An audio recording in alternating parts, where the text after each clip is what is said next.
거기에 지금은 그때 물 피해 수해 입어가지고 플랫폼에 그 홀 이제는 다른 공간으로 사용하고 있죠. 이제 그 홀은 없어졌어요. 네, 그 공간은 없어졌어요.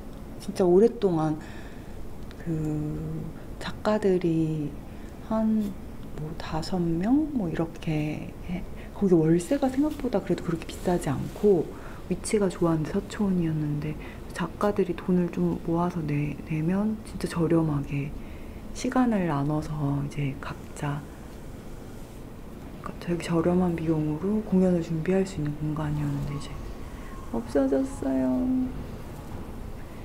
슬프죠. 되게 오랫동안 그 홀 운영하는 친구가 되게 좋은 마음으로 했었는데 그렇게까지 됐는데 다시 복구하고 뭐 이렇게까지 하면서 수익을 남기는 활동이 아니었으니까 그렇게까지 할 수는 없었던 것 같아요. 다들 또 다른 방식의 또 지속을 하기 위한 것들을 하는 것 같은데 사실 자세히 그렇게 진짜 홀을 같이 쓰다 보니까 오히려 이렇게 앞면만 있던 사람들하고도 조금 이렇게 교류하게 되고 그랬지. 또 이렇게 흩어지고 나니까 또 어떻게 구체적으로 그들이 하고 있는지는 잘 모르겠고 그냥 각자 저는 제 앞길을 그들은 그들의 앞길을 이제 하면서 하는데 올해는 다행히 이제 진짜 레지던시가 되어서 또 올해 한 해는 또 버티게 됐고 내년엔 또 어떻게 될런지 모르겠어.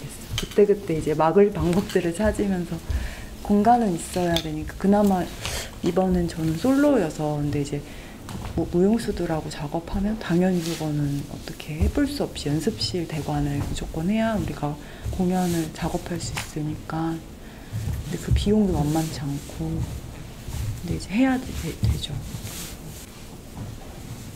진짜 최근에 그러니까 이사 간 지 이제 2년 정도 됐는데 몰랐다가 아파트 단지에 헬스장? 주민들 헬스장의 한쪽 편에 되게 작은 요가 그런 스튜디오가 있는 건 거기는 막 아이돌 음악이 나와요. 근데 그런 공간이 있다는 것을 알게 돼서 너무 행복한 거? 그래서 그 공간을 이제 짬 날 때 이번에 올해 여기 입주하기 전에는 그 공간에서 계속 좀 워밍업 하고 했었어요.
2012년 봄부터 새로운 공간을 찾고 있었습니다. 서너 명이 같이 사용할 수 있는 적당한 크기의 적당한 임대료를 충족하는 그런 공간을요.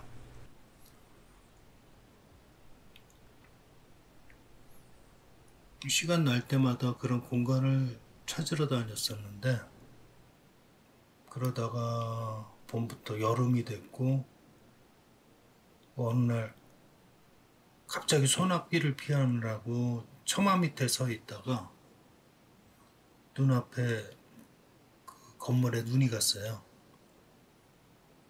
낡고 거대한 건물에서 쏟아지는 그 낙숫물이 엄청나더라고요. 서울에 이렇게 큰 굴뚝이 있는 건물이 아직도 있나. 너무나 생경한 풍경에 관리실에 들어가 물어봤더니 빈 공간은 있는데 임대는 하지 않는다고 하더라고요. 그냥 구경만 한번 하겠다고 보여달라고 했더니 거의 그 수직에 가까운 계단을 통해 2층 공간을 보여주더라고요. 그날부터 10년을 양평동의 이 공간에서 머물렀습니다. 사람이 있을 정도로만 손을 보는데도 6개월은 걸린 것 같아요. 공간을 얻어놓고 무엇을 할까 구상을 하기 시작했어요. 그때 이은정 작가를 처음 소개받았고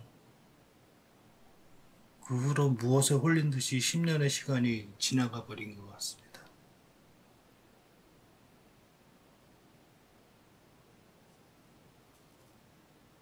지금 생각하면 그냥 긴 꿈 같아요.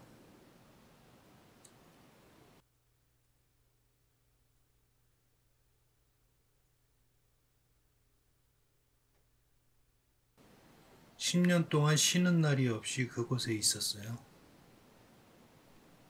그냥 가면 너무 좋고 늘 사람들이 드나들고 무언가 할 일이 생기고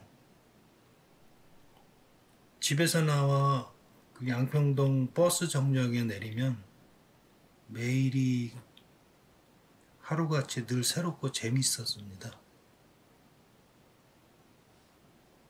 10년을 하루같이 지냈는데 10년째 되던 해에는 뭐랄까 번아웃이 오더라고요. 때마침 지역 재개발에 맞물려서 건물 재건축 이야기가 나왔을 때는 오히려 마음이 홀가분해졌습니다. 그냥 잘 놀았다, 잘 놀다 간다 하는 마음으로 인디아 투어 공을 정리했습니다.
지금은 물레동으로 이전을 하고 뭐랄까 소위 예술공간이라는 명칭의 공간을 계속 운영하고 있습니다.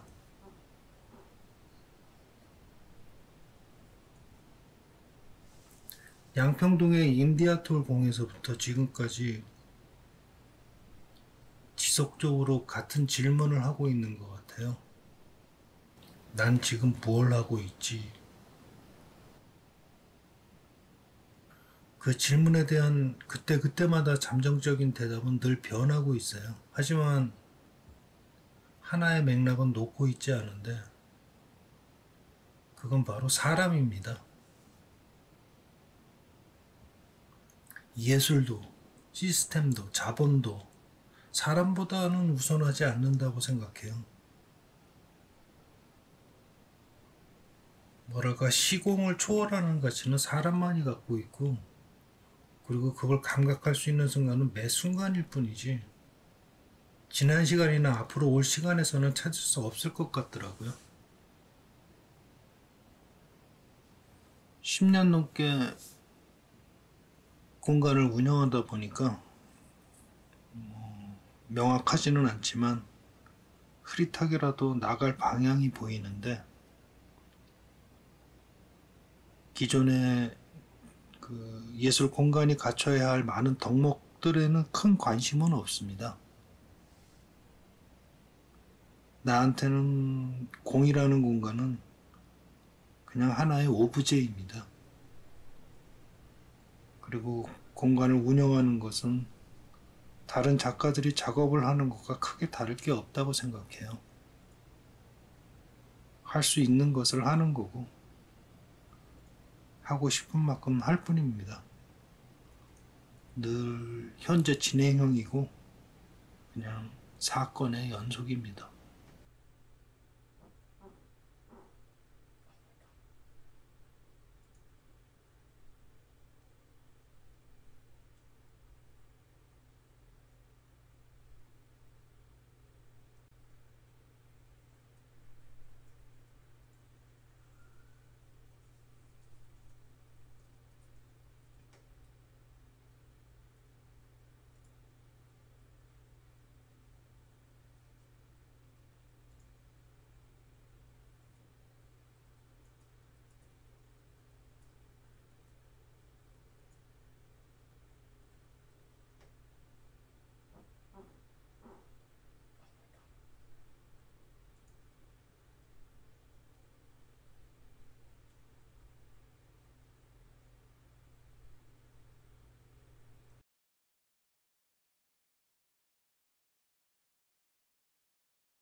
작업을 할 수 있는 장소면, 공간이면 어디든 제 작업실이 될 수 있다고 생각해요. 저는 스페이스 셀이라고 하는 그 핸드메이드 필름 랩에서 작업을 하고 있어요. 그곳은 2004년에 이제 시작을 한 곳인데, 저는 2007, 8년쯤 갔었고, 그때부터 지금까지 가서 계속 그 필름 촬영하고 현상하고 뭐 프린트하고 뭐 편집하고 이런 작업들을 계속 하고 있어요. 그리고 스페이스셀은 그 워크숍을 계속 진행을 하는 곳이기 때문에 사람들을 계속 만날 수 있는 일종의 커뮤니티 같은 장소이기도 해요. 그 학교하고는 좀 달리 자기가 배우고자 하는 것들을 뭐 기술이 됐건 아니면 뭐 관심 주제가 됐건 그런 것들을 같이 공유하러 오는 친구들이 있어서 항상 그러니까 새로운 사람들을 만날 수 있는 거, 그리고 그 친구들의 어떤 다른 방식의 작업들, 필름으로 하지만 다른 여러 가지 방식으로 만들어낼 수 있는 방법들에 대해서 서로 주고받고 알게 되고 서로 배우는 것들이 되게 많은 그런 커뮤니티가 되는 것 같아요. 저한테 8mm 필름이 있었었는데 그 부모님의 그 약혼식 있는 8mm 필름을 사실은 스캔을 하기 위해서 스캔을 할 수 있나 이제 알아보다가 알게 된 공간이고, 이런 필름을 촬영하고 아까도 얘기했듯이 뭐 그 만들 수 있는 장소가 있다고 해서 나도 워크숍을 들으러 이 장소에 갔던 거죠. 그래서 나도 이 워크숍을 듣고 장비 쓰는 법이라든가 거기 있는 물건들 다루는 법을 배우고 그 배운 것들을 가지고 이제 작업에 적용을 시키고 그렇게 작업을 해가면서 지금까지 한 15년 정도 계속 스페이스셀에 가서 작업을 하게 된 것 같아요.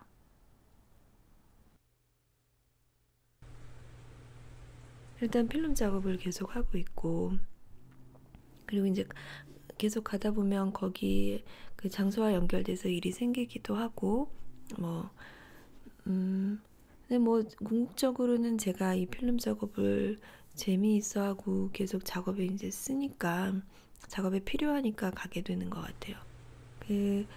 예전에는 아주 오래 전이지만 결혼 전에는 작업실이 있었고, 그 작업실을 갖고 있다가 이제 뭐 결혼도 하게 되고 이동도 하게 되고 여러 가지 이유로 그 작업실을 정리를 했고, 그러면서 이제 그러니까 저는 어쨌든 영상 작업을 하는 사람이니까 제 영상 작업의 어떤 작업의 성격, 특성상 저는 거의 촬영을 바깥에서 외부에서 많이 하고 아니면 스튜디오를 빌려서 하고 그렇게 촬영을 한 거를 가지고 편집할 장소 정도만 필요했던 것 같아요. 근데 아이들이 너무 어렸고 따로 어떤 공간을 마련해서 나갈 만한 뭐 비용이라든가 시간이 여의치가 않았기 때문에 대부분의 편집 작업은 집에서 했고, 그래서 따로 어떤 공간을 만들려고 하진 않았던 것 같아요. 그리고 대신에 이제 그 스페이스 셀이라는 공간에 정기적으로 올 수 있었으니까 그게 바쁠 때는 일주일에 5번도 오고, 바쁘지 않을 때는 한두 번, 두세 번 이렇게 정기적으로 쭉 계속해서 한 15년 정도 와서 작업을 했었으니까 이 공간이 있었기 때문에 따로 어떤 나만의 어떤 작업실, 나 혼자 쓰는 작업실이 그렇게 필요했던 것 같지는 않아요. 이 공간은 이장욱 감독님의 사실은 사적인 공간일 수도 있는데, 사적인 작업실일 수도 있는데, 거기에는 많은 물품이라든가 장비 이런 것들은 선생님의 개인 것들이고, 개인적인 장비들을 사실 공유한다는 거는 되게 쉬운 일은 아닌데, 그거를 되게 선뜻 그렇게 작업을 하고 싶어하는 사람들한테는 공유를 해주시고, 이 공간을 공유해 주시는 거는 말할 것도 없고, 근데 그 공간을 유지하는데 사실 비용이라든가 노력을 선생님이 너무 많이 갖고 계신 거에 대해서 항상 좀 죄송스러운 마음을 많이 갖고 있기는 해요. 이 여기 있는 장비나 옛날에 그 아날로그의 그 물품들은 새로 만들어지는 게 아니라 그냥 유지가 되고 있는 것들이고 그거를 고쳐 써야 되는 것들이거든요. 근데 셀에 있는 많은 장비들은 사실 아날로그 장비들이고 이 장비들은 되게 오래된 것들이에요. 많이 낡았고 근데 이제 워크숍을 들으러 오는 친구들이 이제 이것들을 써야 되는데 워크숍은 아무래도 경험이 없는 친구들이 와서 카메라라든가 이런 장비들을 다루니까 장비들이 고장이 나기도 하고 계속 문제가 좀 생기기는 해요. 근데 계속 그걸 고쳐가면서 아니면 이제 뭐 이렇게 중고 물건 같은 것들을 다시 재구매를 한다든가 해서 그것들을 보충해서 지금 계속 사람들이 쓸 수 있도록 지속 가능하게 보수하고 고쳐 나가면서 쓰고는 있는데 항상 늘 뭐 많은 사람들이 공유를 하니까 저도 그렇고 그 공유를 하는 사람들한테도 되게 조심스럽게 이 공간 그리고 이 물건들을 다뤄주기를 늘 부탁하고 그런 어떤 질서가 있어야 작업실을 공유할 수 있으니까 지금 그렇게 작업을 하고 있어요.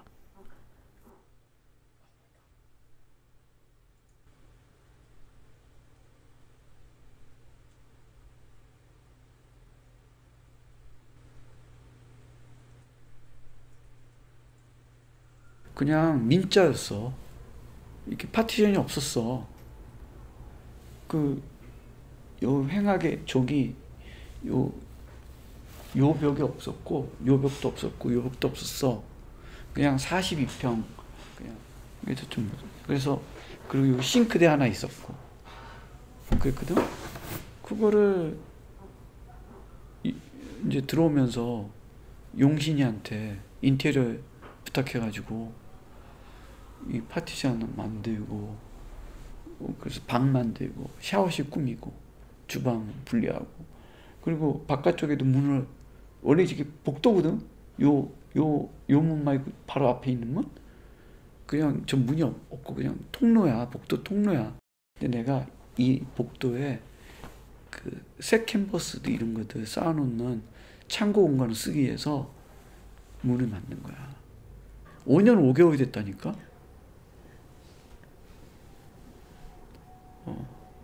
여긴 그렇게 안 비싸.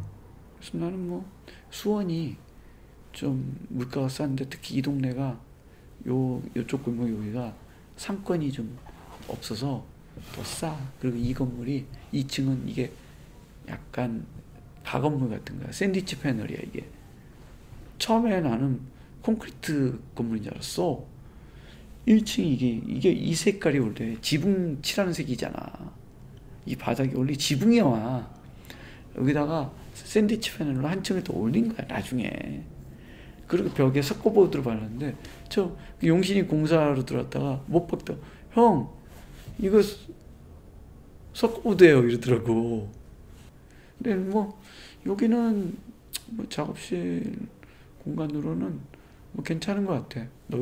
내가 넓게 편하게 잘 쓰니까 겨울에 안 춥고 저 원풍기 틀면 뭐 따뜻하게 작업하고. 저번 작업실은 추워가지고 겨울에 작업을 제대로 못했어. 거기 그래서 15년 있었잖아. 그 주인이 그거 안 팔았으면 계속 있었을 거야. 근데 뭐 주인이 거기 뭐 공장에 팔아버려가지고 왔지만 한적하고 좋고 여기 요 내부만 한 24, 5평이야. 요 내부만. 근데 여기는 뭐가 없잖아. 그러니까 훨씬 더 쾌적하지. 그리고 이게 천정이 거기는 3m 60인데 이게 2m 70이야. 3m 60은 난방이 안 돼. 공기가. 근데 여기는 딱 적당해. 이게 낮지도 않고. 그래서 여기는 잘 얻었다고 생각해. 그런 거 하면은 적지 않아. 근데 그동안은 잘 어떻게 강의한 거랑 작품 판매해야 되는 거랑 해서 뭐 주변에 또 도와주신 분이 또 그것도 있고 그래가지고 아직까지 잘 버티고 있어. 근데 그러면서도 가끔 서늘하지. 95년부터 했어. 95년부터. 그래서 내가 가르친 첫 애들이 9, 6학번이야.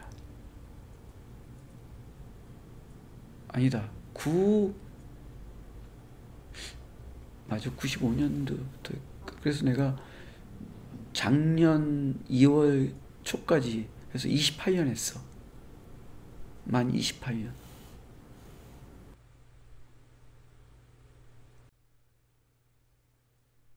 학교 졸업하자마자는 그때 20대 후반이지. 1년 동안 봉천 팔동 저쪽에 그 최성민이 하고 1년 동안 같이 작업실 썼지. 근데 거기 성민이 형도 와서 나중에 사귀고 그 친구가 또 사람을 되게 잘 사귀어서 맨날 사람들 데리고 와, 친구 데리고. 그러니까 나는 피곤했어. 그래서 1년 지나고 계속 쓰면 내가 작업 제대로 못하겠다. 왜냐면 누가 오고 그러면 나만 쏙 빠져서 작업하겠다고 그럴 수 없잖아. 같이 좀 놀아줘야 되고. 그래서 안 되겠더라고. 그때 그 근처에 많았어.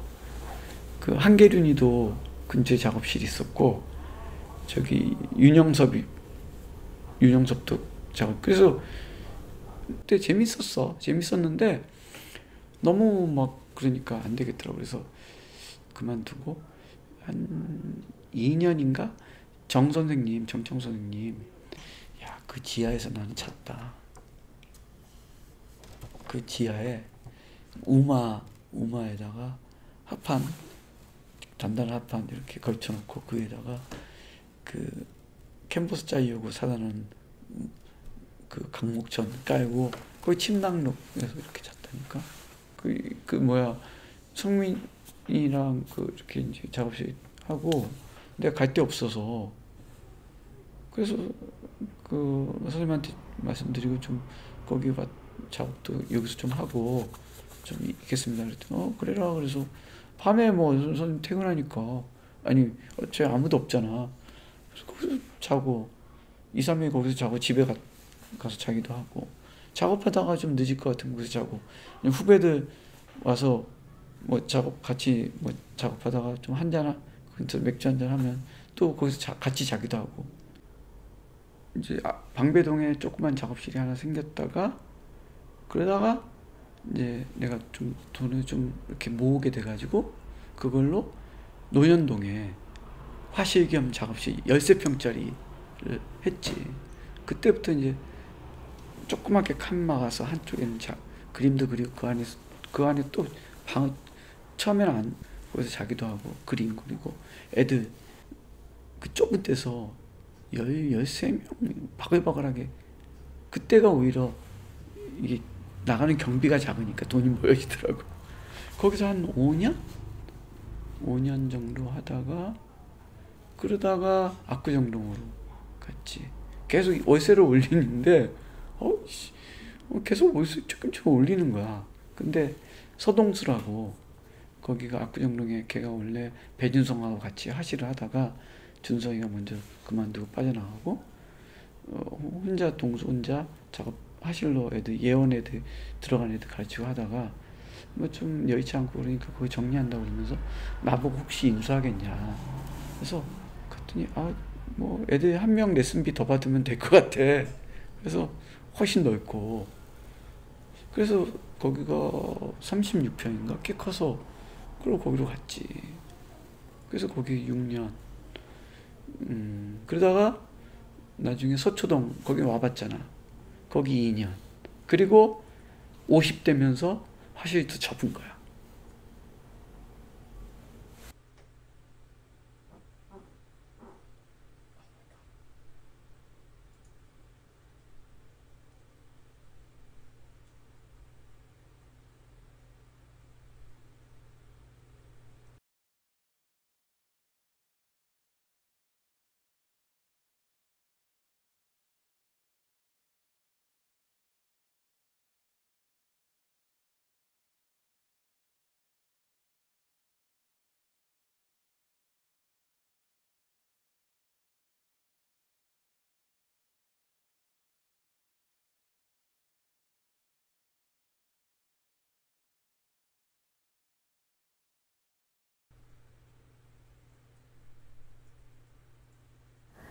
학교를 이제 졸업하면서부터 이제 작업실을 구하게 됐는데 처음에는 이제 여유가 없어서 그 좀 친한 선배 작업실에 좀 한켠에 들어가서 또 거기 프레스도 좀 사용을 하고 그러면서 작업실을 사용을 한 거의 10년 가까이 한 것 같아.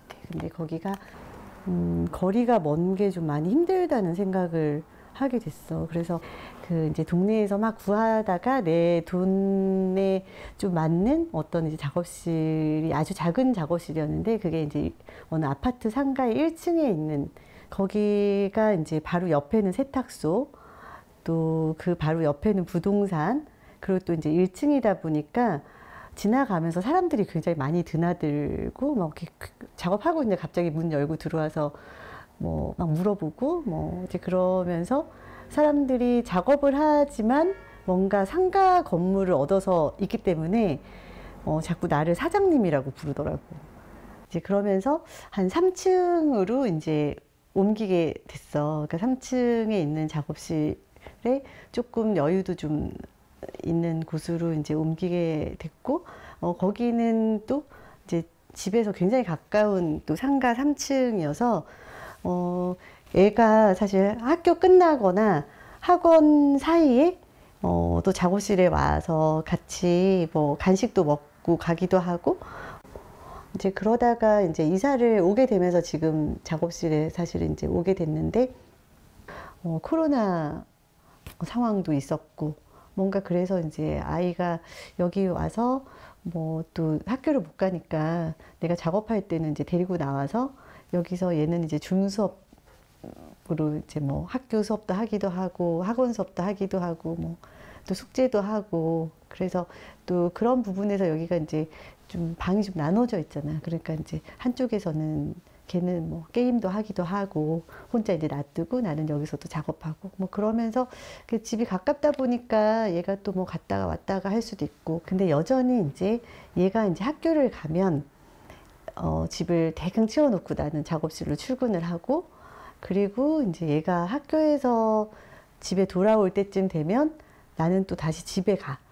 그래서 집에 가서 얘를 저녁을 좀 차려주고 또 학원에 라이드를 해준 다음에 다시 작업실로 오고 또 얘가 학원이 끝날 때쯤에 다시 얘를 라이드를 해서 나도 집으로 가는 약간 그런 식으로 하다 보니까 이게 가깝다라는 게 내가 계속해서 그냥 틈나면 올 수 있는 이제 그래서 사실 그 우리가 이제 뭐 육아나 이게 가사나 이런 것들 때문에 아주 온전한 시간을 사실 내기가 아주 쉽진 않잖아. 근데 이렇게 집이 가까이 있으면 그래도 그만큼 짜투리 시간까지도 다 활용을 할 수 있다라는 게 나는 굉장히 큰 강점이라고 생각을 해서 육아를 완전히 벗어날 때까지는 아무래도 좀 집 근처의 작업실을 계속 사용하게 되지 않을까? 뭐 이런 생각들을 하면서.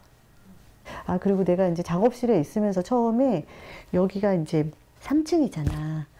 이게 우리가 또 여자들이잖아. 근데 혼자 이제 밤에 늦게 좀 작업을 한다던가 그러면 이게 가끔 2층까지는 외부에서 지나가다가 화장실을 사용하는 사람들이 있어, 들어와서.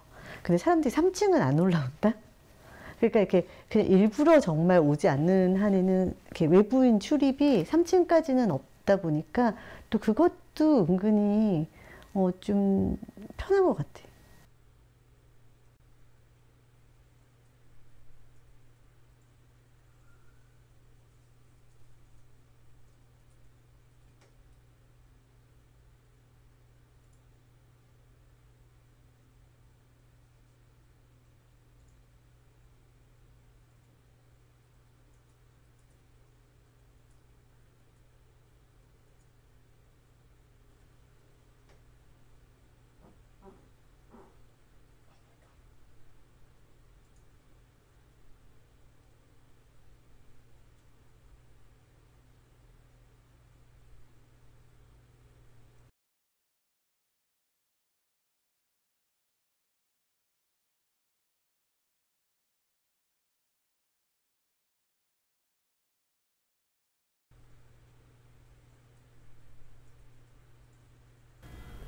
여기 계시던 선생님이 어느 날, 야, 너 작업실 필요하지 않냐? 이제 그러셨던 거죠. 근데 그 전에 여기 계셨던 선생님의 어시던트로서 작업을 많이 도와주고 있었으니까 얘가 작업을 시작했으니 당신이 나가니까 들어와라. 그래서 들어왔었죠. 그래서 며칠 전에 여기 몇 년 됐나라고 생각 한번 해봤는데 한 2018년 5월에 들어왔던 것 같아요. 그러면 한 5년, 6년 정도 돼가는 것 같은데, 그러면 여기 계셨던 선생님이 약 여기에 한 10년 가까이 계셨거든요. 작업장으로만 해도 한 15년, 16년은 작업장으로 썼던 공간이었던 거죠. 그냥 그래요. 또 할머니가 이제 엊그저께 요 앞에서 만났는데, 그 할머니 어떻게 작업장 이거 없앨 거예요? 어떡할 거야? 그랬더니 내가 아들한테 그래서 아들은 여기를 다 허물고 공장을 하나 지고 식당을 만들어서 하고 싶다라고 그러더라. 그래서 할머니가 하시는 말씀이 나 죽기 전까지는 하지 말아라. 나 죽으면 네가 마음대로 해라. 그러면 나는 이렇게 말하면 안 되지만 조금 더 오래 있을 수 있죠. 아, 그리고 여기가 가격이 저한테는 되게 좋으니까. 그래요.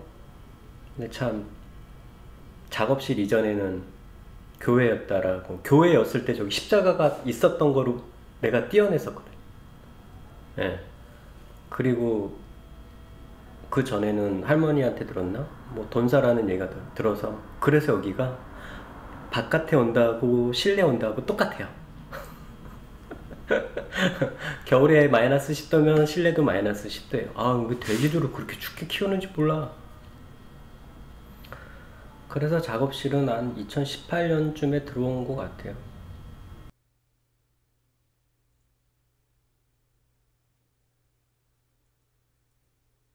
어떤 선생님이 저한테 그런 말씀을 하시죠. 임 선생은 어떻게 그렇게 잘 버티냐.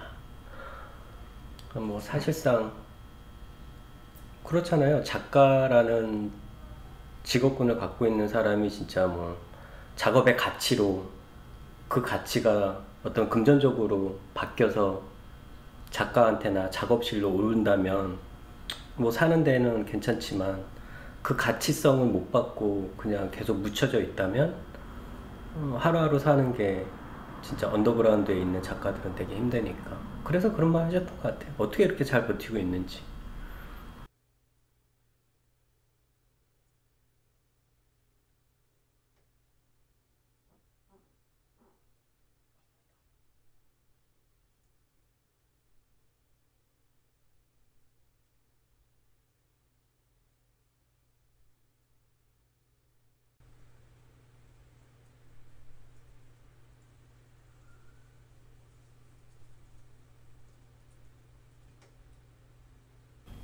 근데 저는 자고 일어나면 문만 열면 사무실이고, 문 하나 더 열면 작업할 수 있는 공간으로 나오는데, 늘 그런 생각을 하는 건 아니지만 가끔 그런 생각을 해요. 자고 일어나는 거는 자고 일어나는 거고, 한 공간을 나옴으로써 내가 사람이 바뀌어야 되지 않을까? 그냥 이 공간은 일터니까 일터로 바뀌어야 되지 않을까? 그래서 문을 열고 방에서 나올 때는 그 나태함보다는, 정장은 아니어도 작업복으로 딱 갈아입고 작업 모드로서 바뀌려고 노력을 하죠. 예. 그게 나눠져 있지 않으면 모든 사람들이 저한테 그렇게 말하거든요. 생활하는 공간은 생활하는 공간이고 작업장은 작업장으로 있어야 된다. 그러면 이것도 안 돼, 저것도 안 된다고 말들을 하니까 뭐 맞는 말이고요. 그래서 조금 더 그 모드를 지키려고 아침에 7시 전후로 일어나요. 그래서 운동을 하죠. 물론 태국에서도 늘 한 8km, 1시간 정도 뛰었어요. 그 루틴은 가기 전에도 몇 년 전부터 계속 만들어졌던 루틴이니까. 그리고 저녁은 되게 한 8시 전후로 끝나는 것 같아요. 그쯤 끝나면 이제 좀 생활인으로서 바뀌는 것 같아요.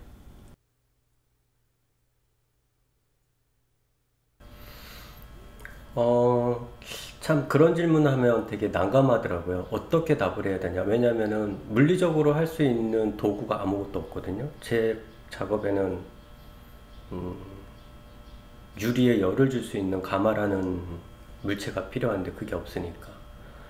그래서 기본적인 작업을 먼저 여기서 다 해요. 원형 같은 거를 만든다. 그럼 원형 작업을 다 하고 그거를 이제 들고 날라서 가마 있는 곳으로 가는 거죠. 아니면 기본적인 아이디어 스케치를 어느 곳에서는 아이디어 스케치는 할 수 있지만 작업실에서 할 수 있는 거는 가마 이외의 것들은 다 여기서 하는 거죠. 뭐 말씀드린 것처럼 몰드가 필요할 땐 몰드, 그 다음에 제 작업에 되게 안 좋은, 인간한테 안 좋은 것들이 있거든요, 물질적으로. 그런 거는 이제 남들한테 피해 주면 안 되니까 제 작업장에서 하는 거죠. 예를 들어서 유리 섬유 같은 거, 유리 뇌화보드 같은 거를 막 긁어내면 분진이 많이 생길 거고, 그러면 나 혼자 피해를 봐야지 나 때문에 다른 사람을 피해를 보면 안 되니까 그런 좀 해대는 거는 제 작업장에서 하죠. 그래서 뭐 환경 보호에 맞게 다 뭐 쓰레기 처리하고, 그래서 뭐 물리적인 물성의 변화를 하는 데 있어서 못하는 작업만 여기서 하고 있어요.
나는 20년 된 것 같아. 처음 뵌 게.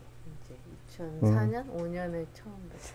한국의 거의 가구 디자인과 교수, 목공의 교수, 뭐 디자이너신 분들은 거의 다 거쳐갔을 거야, 아마 거의 학생 쪽에. 못 만드는 게 진짜 없으신 것 같아. 그러니까 일을 무서워하지 않았어요, 내가. 아무리 큰 일도 무서워하지 않았다고. 위험한 일이고 또 기계를 또 많이 써야 되니까 조심도 해야 되고, 우리가 이게 기계 1세대잖아요. 그러니까 이게 목공이 어찌 보면 모든 제작이 필요로 하는 부분에 기초적인 일이라고 보시면 돼요. 거의 목공 기술을 제대로 하면은 못할 일이 거의 없어요. 금속도 가능해, 뭐 돌도 가능해, 뭐 다른 합성 자재도 다 가능해. 얼마든지 가능한 거예요. 근데 그러니까 거꾸로는 안 돼요. 목공 기술에는 딱 필요한 그런 게 있잖아요. 나는 항상 그걸 강조하는데 학생들 교육하면서도 이렇게 수직, 수평, 평행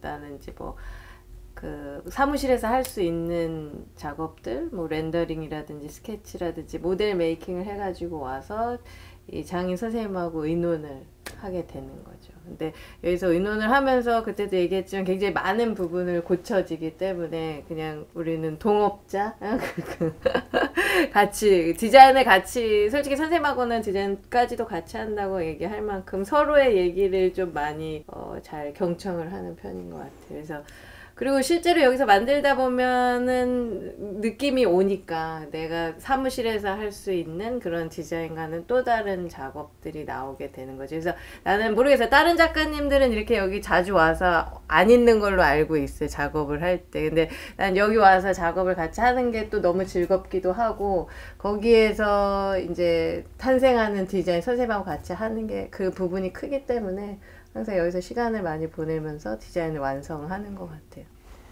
근데 어찌 보면 이제 저는 선생님이 계셨기 때문에 계속 디자인을 왜냐면 어떻게 디자인을 해도 만들어 주시니까 그냥 이렇게 막말로 버릇이 잘못 들어서 항상 그렇게. 근데 나는 그런 선들을 추구를 하는 거고 근데 뭐 그러는 거를 또 싫어하지 않으셨어요. 디자인 쪽에서도 좀 우리가 통하는 게 있었던 것 같아요. 직선이라든지 뭐 여기도 올게닉 쉐입 별로 안 좋아하시고 그래서 더 뭐 잘 맞춰서 해주신 것 같아요.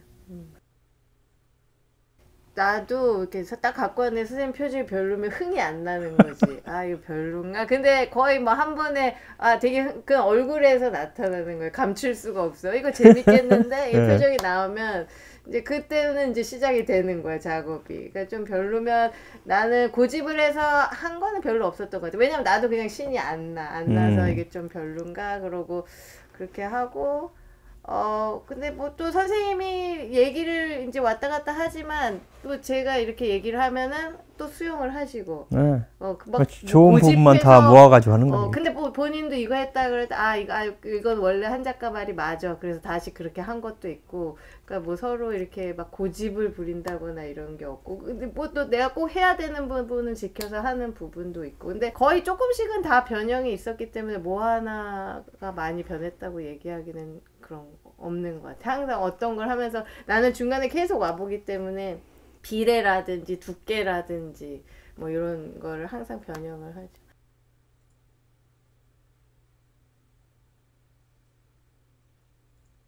(1975년도에) 개업을 했죠. 저기 미아리고개 한문은 미아리고개에서 1975년도에 개업을 해가지고 거기서 80년도 초반까지 하다가 1982년도에 여기로 왔어요. 여기 와서 지금까지 하게 돼 있어요. 그렇죠. 50년이죠. 목수 일을 한 지는, 목공 일을 한 지는 60년. 올해 딱 60년이더라고.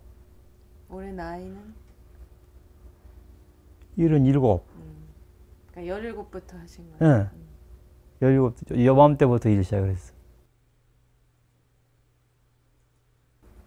목공소였죠. 길거리 목공소. 광주에 그 어느 길거리 목공소에서 시작을 해가지고 광주에서만 일심 목공, 일심 가구점, 그 다음에 또 양가구 오는 가구점, 또 다시 또 시내에서 목공소, 길거리 목공소에 가서 많은 일을 했죠. 하나, 둘, 셋, 네 군데 돌아다니면서 거의 뭐 어지간한 목공 기술은 다 배웠어요. 가구 뭐 이런 거. 전통부터 시작해서 현대 가구까지 거의 다 했던 것 같아요. 18. 18살부터. 그러니까 난 가장 그게 일이 잘 배워진 게 중학교 딱 졸업하고 가가지고 2년 동안 일을 거의 다 배웠어요. 2년 동안. 그러니까 그때 제일 잘 배워져. 눈으로 보면 본 대로 다 하니까. 옆에 기술자들이 하는 건 그대로 보면 다 하니까. 서울에 올라온 게 1966년 말 정도 될 게 아마. 1966년. 그래가지고 서울에서 저 금호동서부터 시작해서 장위동 또 하월곡동 이쪽에서 한 2년? 한 2년 했나? 2년 후에 군대 갔죠. 그러니까 17살 시작해서 21살 군대 가서 4년이잖아요. 서울에서 2년. 군대 가서 3년 동안 열심히 군대 생활하고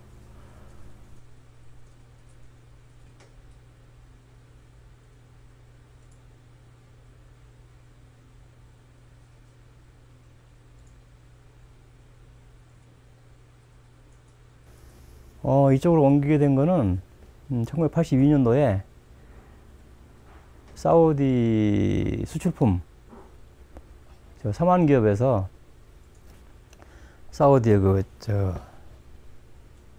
세계은행 총재 사무실 이게 오드그릴 칸막이가 있었어. 칸막이가 크기가 한 3m에 3m짜리가 25개였어요. 3m에 3m짜리 칸막이가 이렇게 벌집 모양 만들어가고 그거를 수주를 했잖아요. 삼한기업하고 협업을 해갖고. 그래서 5개국에서 경쟁을 해갖고 내가 우리 삼한기업에서 따영에 만들었어. 그래갖고 그 공사를 해야 되는데 공장이 그때는 조금 미아리국에서 조그만 공장 10평짜리 공장에서 했었는데 할 수가 없잖아. 그래서 계약금 받았고 이걸 샀어요. 이 건물을. 그래서 그렇죠. 큰 목공소죠. 목공소보다 훨씬 일반 목공소가 큰 거지. 옛날엔 직원도 되게 많으셨어요. 옛날 직원도 한 10명씩 이렇게 있었어요. 이게 1991년도에 청와대 본관공사 중요 부분 다 했고 학생들이 뭐 거의 전국에서 오다시피 했으니까 여기는 그러니까 공장 개업 오기 전에 그 서울에 올라와가지고 그러니까 군대 제대해가지고 간 곳이 그 학생들 작품을 하는 곳이었어요. 학생들 작품을 그러니까 졸업 작품을 제작해주는 업체였었어요. 거기가.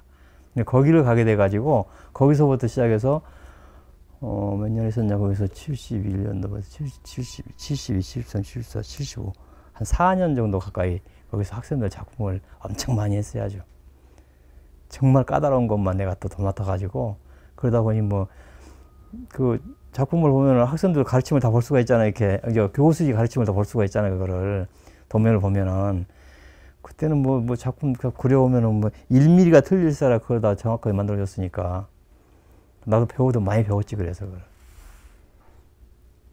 재미도 있었지만 어떻든 그 뭐 생활에서 보러 살아야 되니까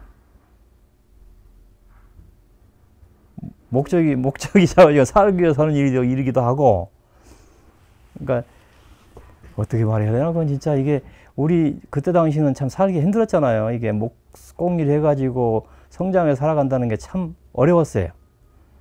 수입이 많지 않아 가지고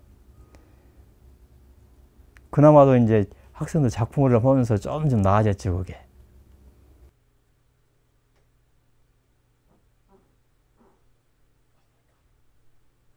근데 그건 지금 세월이 가면서 다 없어졌대. 아주 그냥 몇몇 군데밖에 없어요. 그만큼 이제 기계화 되면서 그러니까 그러면 그러니까 업체가 선정이 되고 업체에서 다 하게 되니까 큰 회사에서 조그마한 업체들이 그걸 견뎌서 할 수가 없어. 그걸. 특히 또 임대료 비싸져 버리고 또 인건비가 비싸져 버리니 감당할 수가 없어요. 보니까 차근차근 줄어진 거죠. 한 10여 년 전서부터 한 15년 된 것 같아. 15년 전서부터